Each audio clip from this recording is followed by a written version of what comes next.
Bismillahirrahmanirrahim. Assalamualaikum warahmatullahi wabarakatuh. Alhamdulillahirabbil alamin. Asyhadu an la ilaha illallah wa asyhadu anna Muhammadar Rasulullah. Allahumma shalli ala sayyidina Muhammad wa ala ali sayyidina Muhammad.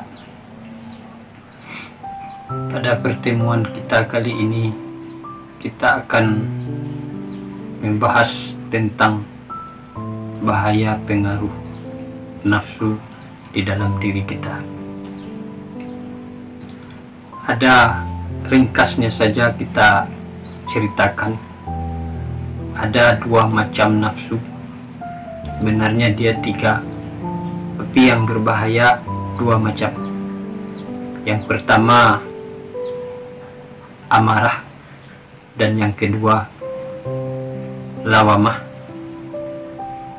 dan yang ketiga mutmainnah.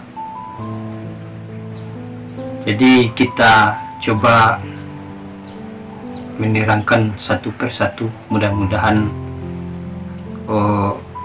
bermanfaat untuk kita semua. Dan sebelum kita lanjut, terlebih dahulu tidak lupa saya mengatakan tolong simak cerita kita ini sampai selesai agar tidak terjadi kesalahpahaman.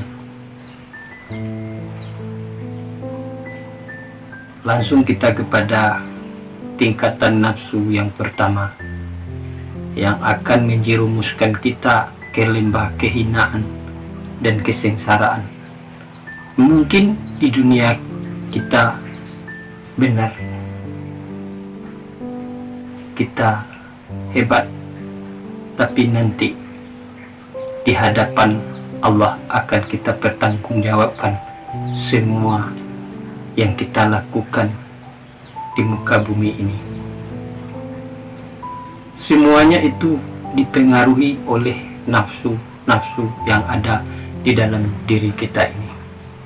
Sebagai pelengkap kita sebagai manusia, maka Allah Ta'ala menganugerahi kepada kita nafsu. Dan nafsu ini harus kita tundukkan dan kita bawa kepada mutmainnah tadi, pada nafsu yang ketiga. Jadi langsung kita kepada nafsu yang pertama, yaitu nafsu amarah. Ciri khas kalau nafsu amarah ini ada pada diri kita, rasakan sajalah ciri khasnya. Kita selalu ingin menang sendiri, baik di bidang apapun, termasuk di bidang agama pun sekalipun, mau menang sendiri.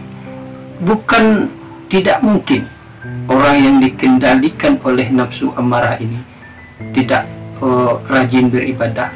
Rajin dia beribadah, tapi menurut keterangan ibadahnya itu terbawa oleh hawa nafsu, yang lillahi ta'alanya tadi, niatnya tadi sudah digeser. Kadang-kadang biar terpandang orang banyak atau orang-orang lain, si anu itu rajin, taat, dia pemimpin yang andal, untuk mengharapkan pujian-pujian. Jadi teknik dari hawa nafsu amarah ini memang halus dia. Jadi kita rasakanlah, kalau di bidang harta, nafsu amarah ini, orang yang dikendalikan oleh nafsu amarah ini, dia menumpuk harta, banyak hartanya, tapi ditumpuk-tumpuk, disimpan-simpan seakan-akan untuk hari esok. Banyak macam segalanya. Mungkin sudah paham kita semua itu tentang menumpuk-numpuk harta itu. Itulah ciri khas orang yang dikendalikan nafsu amarah.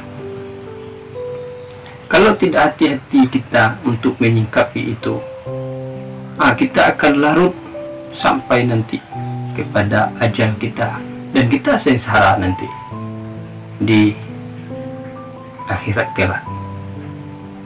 Untuk mengatasi itu tidak ada jalan lain selain takwa kepada Allah Subhanahu wa Ta'ala dan memperbanyak zikrullah, sebab letaknya hawa nafsu itu di kalbi kita. Kalbi, dua jari di bawah payudara kiri kita ini, di situ makamnya, tempat letaknya hawa nafsu duya setan di situ. Maka pelajarilah cara-cara membersihinya dengan banyak-banyak zikir. Kata Rasulullah SAW, segala sesuatu itu ada pembersihnya. Pembersih hati yang kotor, jiwa yang ternoda hanya dengan zikrullah, agar nafsu amarah ini turun kepada lawamah. Di lawamah ini dia sudah bisa menanya-nanya dirinya sendiri. Ini ciri khasnya, bertanya dia kepada dirinya sendiri, ngomong-ngomong sendiri. Itu ciri khas orang yang telah turun dari nafsu amarah dan tinggal nafsu lawamahnya. Contohnya duduk di saat dia merenung sendiri-sendiri malam, ataupun waktu dia sendirilah teringat dalam lintasan pemikirannya ini, kita sudah tua, memang semuanya sudah ada, harta banyak, anak-anak sudah bebas semua, sudah lepas.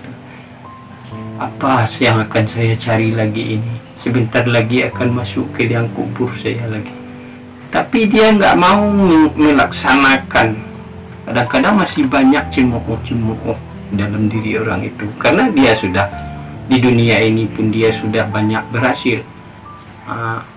Tapi timbul di dalam dirinya itu rasa-rasa pertanyaan-pertanyaan yang mendalam.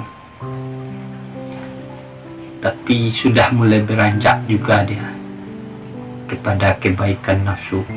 Maka jalannya itu tidak ada jalan lain juga selain dengan takwa dan mendekatkan diri kepada Allah. Di dalam perjalanan-perjalanan itu mesti banyak kesabaran, sebab Allah Subhanahu wa Ta'ala apabila kita telah beriman, telah yakin, kata Allah, tunggu dulu katanya. Apabila umatnya telah beriman, yakin, tunggu dulu kata Allah, akan saya uji. Kita akan diuji dengan keimanan kita itu. Mudah-mudahan dengan banyak kita menuntut pelajaran-pelajaran pembersihan kerohanian ini, jatuh kita kepada nafsu mutmainnah. Di mutmainnah ini dapat ketenangan sama kita. Setelah dapat ketenangan, baru Allah Subhanahu wa Ta'ala memanggil kita. Itulah yang sering-sering kita sebutkan di dalam video-video selanjutnya sebelumnya itu. Bismillahirrahmanirrahim. Ya Tuhan nafsul mutmainnah, irji'i ila rabbiki radiyatan mardiyah, wadkhuli fi ibadi wadkhuli jannati. Wahai jiwa yang tenang, pulanglah kepada Tuhanmu dengan hati yang redha, masuklah ke dalam golongan hambaku, masuklah ke dalam surgaku, kata Allah Subhanahu wa Ta'ala. Maka di situ beruntunglah orang-orang yang mensucikan dirinya, bersesuaian dengan firman Allah di dalam Al-Quran, qad aflaha man tazakka wa zakara asma rabbih fasalla. Beruntung orang yang mensucikan dirinya, dia ingat akan Tuhannya, baru dia mendirikan sholat. Kenapa dia tidak mau sholat, dia tidak mau berzikir? Karena dia terlalu cinta kepada dunia, lupa akan akhiratnya. Itu saja yang bisa kita ceritakan pada kesempatan ini. Mudah-mudahan bermanfaat. Banyak maaf atas segala kekurangan. Wabillahi taufiq wal hidayah. Assalamualaikum warahmatullahi wabarakatuh.